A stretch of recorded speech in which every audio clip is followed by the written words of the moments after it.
So we're less than 45 minutes before the first playoff game of this season in MLS is going to be kicking off between New England versus Montreal. And by the time that this video is going to upload, most likely the game is going to be already in the second half or close to being finished, depending on if my upload speed is going to be good today. But today I am going to do the preview in terms of these round of 16 matchup, and like I said yesterday, I'm only going to preview 6 of the 8 round of 16 matchup because there are 2 round of 16 matchup we still don't know exactly the matchup that is going to be taking place, and those 2 games are the top 2 seed in the Eastern Conference, that is Philly and Toronto, that is awaiting to see what happened in tonight's Eastern Conference playing game to determine who are they going to be facing in the round of 16. But let us actually begin with the first game of the actual playoffs, if you don't count the playing game as kind of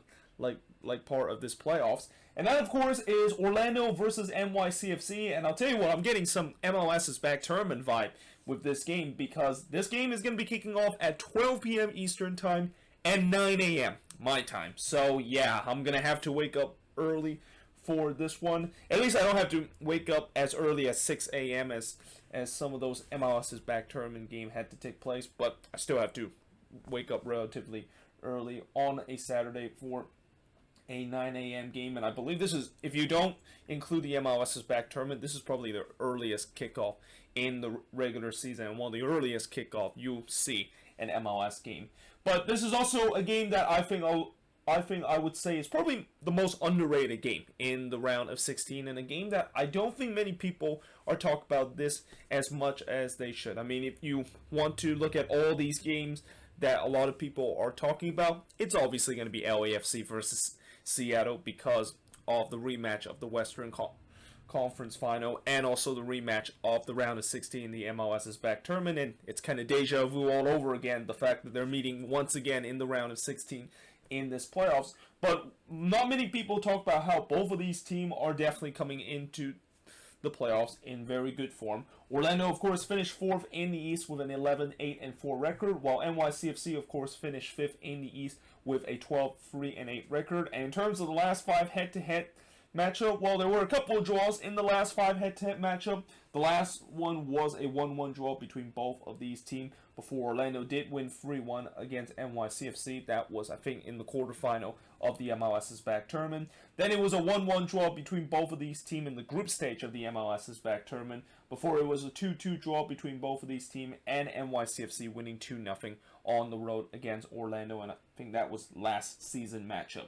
Now, in terms of the key points coming into this game, well, for Orlando, it's pretty simple. Can they, of course, replicate their MLS's back tournament run into this MLS playoff? And there's no doubt that their run and their first opponent they get to face in the playoffs for their very first time in the franchise history is not going to be easy whatsoever, because NYCFC, their key points obviously will be, will they continue this hot streak that they are coming into the playoffs? I mean, they have definitely got a couple wins in a row coming into the playoffs, and definitely in a very hot form, and that this could be a really challenging task for Orlando City if they want to for their first time in their franchise history to grab a playoff win. Now, that being said, another thing that I also expect in this game is going to be goals. And I know in the playoffs, we usually don't see as much goals as we would see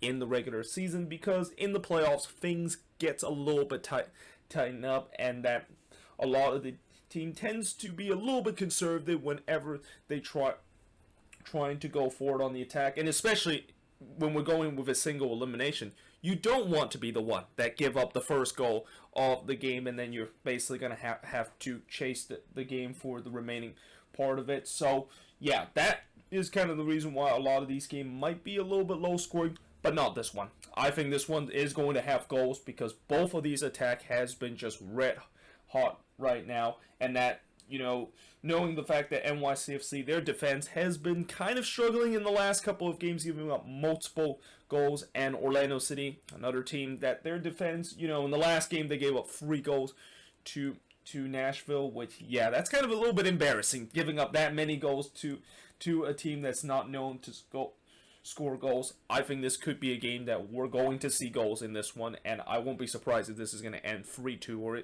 this is going to be one of those crazy MLS playoff game where there's going to be high scoring action and there's going to be a lot of entertainment that is going to take place. It's a shame the fact that this game is not taking place at nighttime, because this would have been a perfect kind of crazy madness of MLS after dark in terms of this game being crazy. But I guess maybe we can say this is MLS at lunchtime craziness, if that, of course, is how this matchup is going to be the case, if this is going to be a high scoring game. Now, moving on into the next match is Columbus versus the New York Redbulls. So this game kicks off 3 hours after this one at 3 p.m. Eastern, 12 p.m. Pacific. Columbus, of course, finished third in the Eastern Conference with a 12-5-6 record, and they, of course, have won 8 out of the 9 games that they have played this season at home. While for the Redbulls, they finished 6th in the Eastern Conference with a 9-5-9 record. Now, in terms of the last 5 head-to-head matchup, the last time both of these teams faced off against each other was a 2-0 win for the Columbus Crew, which I believe this was in the MLS's back tournament, and I'm kind of surprised neither of these teams have met each other in the regular season this year besides the MLS's back tournament, because you would think that every team would be playing against an Eastern Conference team at least once, even in a shortened season, and especially Columbus. I know they have played the other New York team multiple times. You would think they would at least play the Redbulls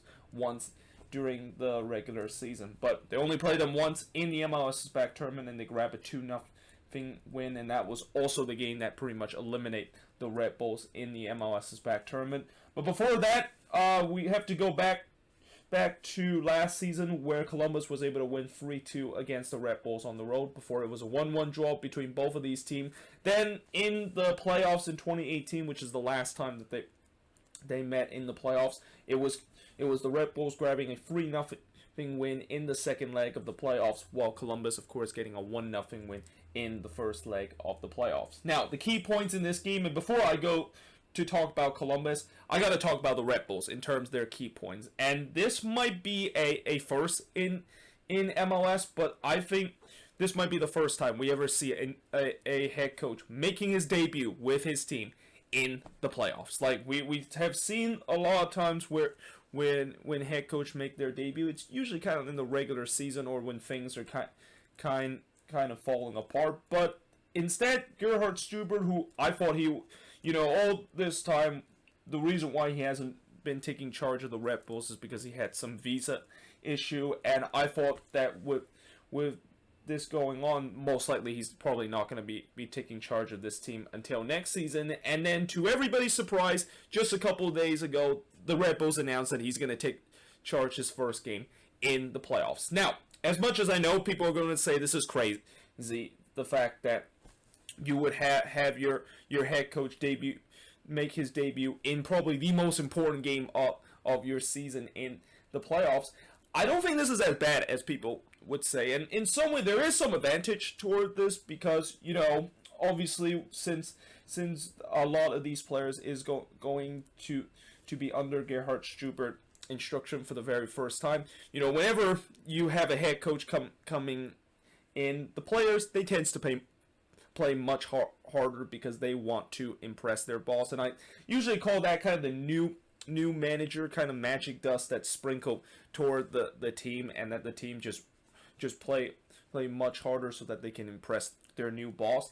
And the second advantage is that the tactics that Gerhard Stuber used, which I have no idea what kind of tactics he's going to use in this game, he might caught Columbus off guard in terms of what they expect that the Redbulls are going to do in this game. So that could be another advantage that the Redbulls, of course, having. But obviously the big disadvantage is that when you have a new head coach that literally just came in a couple of days ago, and he's trying to implement his philosophy to the team, obviously the first game is not going to be a game that they're going to click, and you don't want your first game coaching a team that is not going to click in terms of the tactics you put, and you basically do it during the playoffs. But that being said, for Columbus, obviously their key points coming into this game is that, now that they have everybody healthy and everybody back in this team and have a have their strongest 11 back? Will they now, of course, make a deep playoff run into the playoffs?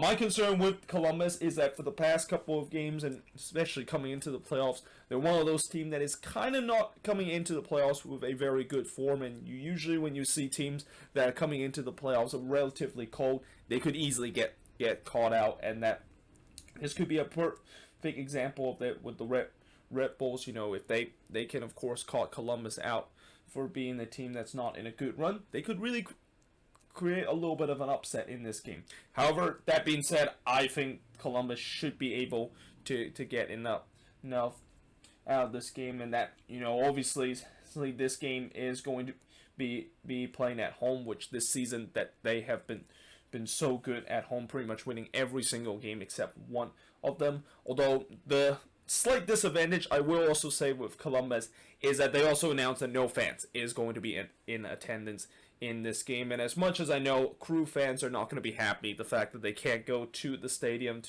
to support the team on and give them a real home field advantage heading into the playoffs, it's the right move with the way that COVID is kind of getting a little bit out of control once again, and the spread rate is once again hitting at an all-time high. It's pretty. I won't be surprised. A lot of the stadium that have fans in attendance in the first place, a lot of them are just going to say no. We're not going to have fans in attendance because this virus spreading and the positive cases is really rising for the past couple of weeks. Now, moving on, in terms of the next match is the Sunday game, which we're going to have a triple header in terms of the Sunday playoff matchup. And the first of what would be a triple header will be Sporting KC versus the San Jose Earthquakes, which this game will kick off at 4 p.m. Eastern, 1 p.m. Pacific. Sporting KC, of course, finished top in the West with a 12-6-3 record, while the Quakes, they finished 8th in the West with an 8-6-9 record. Now, in terms of the last 5 head-to-head matchup, yeah, SKC pretty much dominate this series. They won 2-1 against the Quakes last time when this game was at Children's Mercy Park, but the Quakes did win 4-1 at home against SKC before it was a 5-1 win that they put against the Quakes. And I remember that was the game that was kind of the last straw for Michael Starhay, and eventually the team, of course, fire up what would be one of the worst head coach that ever coached this Quakes team in their franchise history. Then you got a 3-2 win that SKC put against the Quakes before it was a 0-0 draw between both of these teams. Now, the key points coming into this game isn't really just because of the fact that how would this attack would facilitate, or how would this attack would look now that they probably won't have Polito into this team, because I've already mentioned it enough that I don't want to have to once again beat you to the head about that information. But what I think would be the key points in this game is that this could be the first real test that Sporting KC is going to face against a tougher opponent, because as you know, when you look at all the games down the stretch for SKC, they have been playing some very easy opponent and teams that are outside the playoffs. And even when they're playing teams that is in the playoffs, either they have just got back into playing MLS game after a COVID outbreak, or the fact that they of course lost those games against those playoff opponents. So yeah, this is going to be a first real test to really see whether or not if they're actually real, and are they actually a team that could be making a deep run heading into the playoffs. Now for the Quakes, I'm really hoping this is the good Quake side that will show up in this game, because as I said before, there's two different versions of the San Jose Earthquakes. There can be the good San Jose Earthquakes team, which is definitely a team you do not want to face against, because they are a team that is going to be very sturdy at the back and will have enough threat going forward on the attack to score crucial goals to win you the game. But then there also is the bad version of the Quakes, which is a team that basically just ship goals for fun, and at times basically ship a touchdown down kind of scoreline on the scoreboard, and their defense just completely collapse throughout the game. Hopefully, I see the good version of the Quakes, and if the good version of the Quakes are going to show up in this game, no doubt that I'm going to be confident in the fact that we can beat Sporting KC in this game. But if this is the bad version of the Quakes, yeah, I expect this is probably going to be a one and done for the Quakes, and that something tells me this could be similar to what happened back in 2017 when the Quakes barely made it to the playoffs, and they play against Vancouver, only to destroyed 5-0 on the road in that first round matchup. So yeah, I'm just hoping that this is the good version of the Quakes, and even if this is kind of like in between, I just hope they keep this game competitive, and that this is just not going to be one of those sequences where the Quakes are just happy the fact that they made it to the playoffs and that they just completely collapsed coming into this game against SKC. But moving on, in terms of the next match, is talk about my other team, Minnesota. So the Loons are going to be playing against Colorado, which this game kicks off at 7:30 p.m. Eastern, 4:30 p.m. Pacific. The Loons, of course, finished 4th in the West with a 9-7-5 record, while the Rapids finished with a 8-6-4 record in 5th place in the Western Conference, even though technically a lot of people will once again continue to say that they should not belong in the playoffs, despite the fact that they play by far the fewest game that everybody has played. I mean, honestly, if you're still making this argument, just stop. Like, it's over. This is the way it is. I know it's kind of unfair of the Rapids. Doesn't have to go through the tear and where a lot of these team has gone, but it is what it is. There's really not much we can do about it, and you continue to argue it's not going to change anything. It's not like MLS is going to all of a sudden say, well, the Rapids are not going to be available now in the playoffs, and we're going to kick them out at the last minute because of that. So yeah, they're going to be in the playoffs against Minnesota in this game. Now, in terms of the last 5 head-to-head matchup, and I actually wrote the last 6 head-to-head matchup here by accident, but in the last matchup, it was the Loons getting a 2-1 win against the Rapids before both teams drew 2-2 in the MLS's back tournament. Then Minnesota won 1-0 against Colorado before Colorado returned the favorite and won 1-0 at home against Minnesota. Then it was a 2-0 win on the road for the Rapids against the Loons before it was a 3-2 win at home against Minnesota. Now, the key points coming into this game, and I remember yesterday but on Wednesday when I did my filling out the bracket. One thing I talked about the Loons, and one reason why I decided to not pick them to win this game over Colorado, is that I'm concerned we're not going to get any of our international player back, and also those players that is on the injury reserve. Well, there is some good news and bad news in terms of that statement.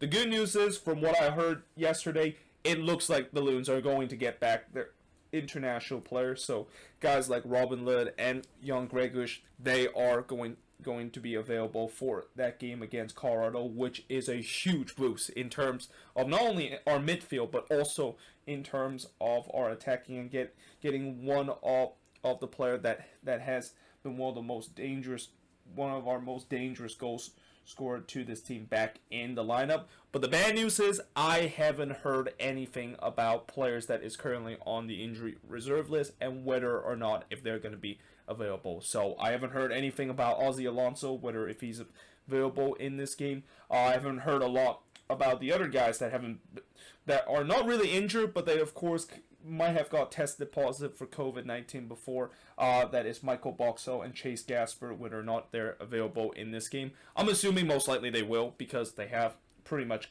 go through this 14-day self-quarantine period, and that I think they should be ready to be played in this game. But yeah, I'm definitely feeling a lot more confident knowing the fact that we are getting guys back, and we're not going to be as short-handed as I first thought in this game. But that being said, we are still playing the Rapids, and for the key points for the Rapids, I basically just wrote see NYCFC description, because it's basically the same. This is a team that is coming into the playoffs red hot, and this is definitely a team that is not going to be an easy opponent to try to take down. So yeah, it'll be very interesting to see how this game is going to go, and I'm really hoping this is not going to be one of those disappointing Minnesota sports tradition where even though they have a home game in this and will work hard and battle their way to get a home game in the playoffs, they basically just completely fold in the playoffs, just like they did last season against the Galaxy, where I think last season was if you want to talk about disappointment between last season and potentially this season, if the Loons are going to lose to the Rapids, I think last season is going to be probably even more disappointing, because we were heavy favorites against the Galaxy last season, and yet somehow we just basically did the traditional Minnesota sports tradition, which is we basically decided to collapse and basically decided to not show up once playoff time does begin. But that being said, I am now going to switch the boards and look at the last two games that is going to be happening in the playoffs in my preview for the round of 16 games in MLS. So for the last two games to preview in the round of 16 is both a Western Conference matchup, with the first one being the Portland Timbers versus FC Dallas, which will conclude the triple header of playoff action on Sunday. That's going to be kicking off at 10 p.m. Eastern, 7 p.m. Pacific. Timbers, of course, finished third in the West with an 11-6-6 record, while Dallas, they finished sixth in the West with a 9-7-6 record. Now, in terms of the last five head-to-head, the Timbers, of course, won the last meeting between both of these teams with a score of 1-0, but Dallas did win 2-1 at home against the Timbers before the Timbers kind of returned the favorite against Dallas by winning 2-1 on the road against them. Then it was a 0-0 draw between both of them before it was a 1-1 draw between both of these teams. Now, the key points for the Portland Timbers is that just don't fall in the habits of giving up late goals as we have seen this season. I mean, there's no doubt that the Portland Timbers is going to be the heavy favorites coming into this game, both in terms of them being the better side in terms of talent-wise, and also looking at the fact that the Timbers have been relatively decent at home, and that Dallas has really struggled this season on the road. I mean, I think for Dallas, if they are going to try to create an upset in this game, they need to do better on the road. They need to have their best road performance that they have ever had this season if they are going to have a chance to go to Providence Park and able to cause an upset against the Portland Timbers, because other than that, you know, as long as the Timbers are going to just play their usual playoff soccer, and so the most notable suspects from that team is going to step up when playoff time is happening, then I think this team should have enough in terms of able to get through against a Dallas team that, again, they really need their best role performance this season if you want to see them create a potential upset against the Portland Timbers. Now, moving on into the next match, to a match that I think a lot of people have been waiting for me to talk about, which is the Seattle Sounders versus LAFC. And I like how the league basically realized that, knowing the fact that both of these teams had a lot of players that was on international duty, and that they want to make sure this game is going to be taking place as late as possible in the round of 16, which is going to be on Tuesday, so that they hope that this will just kind of give each of these teams their players back before the first round of the playoffs begin. I mean, I'm not quite sure if the schedule maker basically thought of that when they decided to put this game on Tuesday, but yeah, this is the last game that is going to be kicking off in the round of 16, kicking off on Tuesday at 10:30 p.m. Eastern, 7:30 p.m. Pacific. Seattle, of course, finished second once again in the West with an 11-6-5 record, while LAFC, of course, finished seventh in the West with a 9-5-8 record after battling injuries and players that were missing because of international duty. And in terms of the last five head-to-head matchup, well, yeah, this is the fifth meeting between both of these teams, so you know that majority of the last five head-to-head matchup came from this season. But the very last meeting, it was a 3-1 win that LAFC got over Seattle, before it was a 3-0 win that the Sounders got against LAFC the last time they are at Loons Field. And notice I say Lumion Field, not CenturyLink Field, because one thing that I also should have mentioned in the news of the week on Wednesday. Well, actually, I think they announced this on Thursday, so I don't think I would have mentioned this on the news of the week either if I would have done it on Thursday, is that they basically just renamed their stadium, and that CenturyLink Field is no longer the name of that stadium. It's now called Lumions Field, although what's kind of interesting is that Lumions is basically the same thing as CenturyLink, in that they basically just named CenturyLink into Lumion, and basically that's what it's going to be called right now. So, but if you want to talk about the last time that both of these teams met, when it was still called CenturyLink Field, Of course, the Sounders won 3-0 against LAFC. Then it was another win for the Seattle Sounders at home against LAFC, this time with 3-1 score. Before that, in the MLS's back tournament in the round of 16, LAFC absolutely destroyed Seattle in that matchup by winning 4-1 in that tournament. And then everybody will remember what happened in the Western Conference final matchup last year when Seattle was able to win 3-1 against LAFC, and in some way that was a big upset with the way that a lot of people thought LAFC was going to go all the way of winning MLS Cup last season. Now, in terms of the key points for both of these teams, I mean, the simple key points for both of these teams is basically this is a battle of nutrition between both of these teams. Obviously, there's going to be a lot of key guys that's going to be missing for both of these teams, but it's really kind of who exactly is gonna be a team that's going to be the most healthy that potentially is going to win this one. Now, for the Seattle Sounders, they potentially could be the one that is the most healthy, but one thing I will mention in their key points is that will their attack, which has been struggling lately, can find their form in the playoffs. And a lot of that answer is going to depend whether or not if Ruidíaz is going to be available in this game. I think he is going to be available in this one because since last time he had COVID-19 and was tested positive because of that, since if there's a protocol in the league of if you of course got tested positive for COVID-19, then basically if you're going to go on international duty again, you can basically bypass those protocols, because we're assuming that if you get COVID-19 one time, you're probably not going to get it for the second time, although that's technically not true, as if you of course have heard about people having actually got tested positive twice for COVID-19. But let's just not get into that rabbit hole, because then we easily get into the political part of it. But yeah, the league are thinking that since you already got tested positive for COVID-19, we're going to assume you're not going to test positive again for the second time, and that he basically bypassed all those protocols so that he could be available for this game. Now for LAFC, in terms of their key points, is that it's all up to Vela and BWP on the attack, and maybe Latif Blessing in some way on the wing area, but no Rossi, no Rodriguez in this game, potentially no Cifuentes or Palacios for LAFC in this game. This LAFC team is going to be very short-handed, and Vela need to no, he hasn't been playing a lot this season, and he's just still trying to find his fitness to potentially play the full 90 minutes. But if this is going to be a Vela 100%, well, I wouldn't say 100%, but maybe 90% Vela coming into this game, I think he will definitely show up and able to carry this attack. And let's also not to mention BWP. We know what he can do not only in the regular season, but also in the playoffs too, where he can also score some big goals this in the playoffs. So I think those two guys are really need to step up on the attack if LAFC is going to have a chance to beat the Sounders, because otherwise this is going to be a very short-handed team.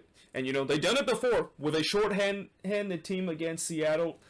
As they did last time, they were able to win 3-1. They need to do it again this time. Only this time it is going to be on the road compared to last time when he was at Bank of California Stadium.